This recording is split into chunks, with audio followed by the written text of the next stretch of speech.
Assalamualaikum warahmatullahi wabarakatuh. Kembali lagi di channel Marsha Subiakto. Pada kesempatan kali ini kita akan kembali membahas informasi menarik.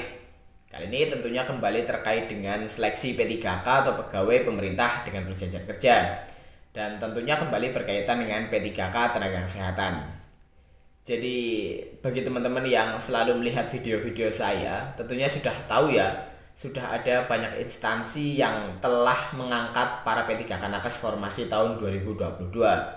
Dari mulai dulu di awal sekali Kabupaten Bolaang Mongondo Selatan, kemudian diikuti oleh Kabupaten Penajam Pasir Utara, ada Kota Salatiga, Kabupaten Purworejo, kemudian ada Kabupaten Malang, Kota Bogor, dan kemarin sudah ada Kabupaten Bolaang Mongondo Timur.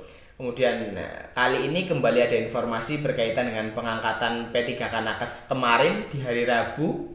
Dan selamat bagi teman-teman P3K nakes di daerah yang nanti kita akan coba lihat informasinya. Teman-teman sudah sah diangkat menjadi P3K tenaga kesehatan ya. Kemudian bagi instansi-instansi yang sampai dengan saat ini belum ada informasi kapan akan mengangkat, semoga bisa secepatnya mengangkat para P3K nakesnya. Kali ini kita akan coba lihat beritanya. Untuk itu bagi yang penasaran, simak terus. Oke, bismillahirrahmanirrahim. Langsung saja kita mulai. Jadi inilah berita berkaitan dengan pengangkatan para P3K tenaga kesehatan di Kabupaten Gunung Mas ya. Diberitakan oleh kaltengantaranyus.com. Kita coba bacakan. Judulnya 277 tenaga kesehatan di Gunung Mas terima SK P3K. Sebanyak 277 tenaga kesehatan di Kabupaten Gunung Mas, Kalimantan Tengah menerima petikan surat keputusan atau SK pegawai pemerintah dengan perjanjian kerja di lingkungan pemerintah kabupaten setempat. Sebagai bentuk ungkapan rasa syukur kepada Tuhan Yang Maha Esa, 277 tenaga kesehatan tadi diminta untuk bekerja secara tulus di tempat mereka bertugas, ucap Bupati Gunung Mas Jaya S. Monong usai menyerahkan SK di Kuala Kurun Rabu. Banyak yang ingin menjadi pegawai pemerintah, baik itu aparatur sipil negara maupun pegawai tidak tetap, namun tidak bisa. Jadi bagi yang saat ini menerima SK P3K harus bersyukur. Cara mengungkapkan rasa syukur adalah bekerja secara tulus, sambungnya. Terlebih mereka yang menerima SK P3K saat ini adalah tenaga kesehatan yang ditempatkan di berbagai fasilitas pelayanan kesehatan, baik di desa maupun kelurahan untuk melayani masyarakat. Tenaga kesehatan yang bertugas di desa terpencil diminta untuk tidak cepat-cepat meminta pindah tempat tugas.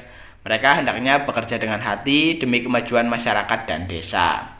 Lebih lanjut, orang nomor 1 di lingkup Pemkab Gunung Mas itu juga meminta kepada P3K agar tidak terlibat dengan hal-hal tercela, seperti narkoba, perjudian, perselingkuhan, dan korupsi.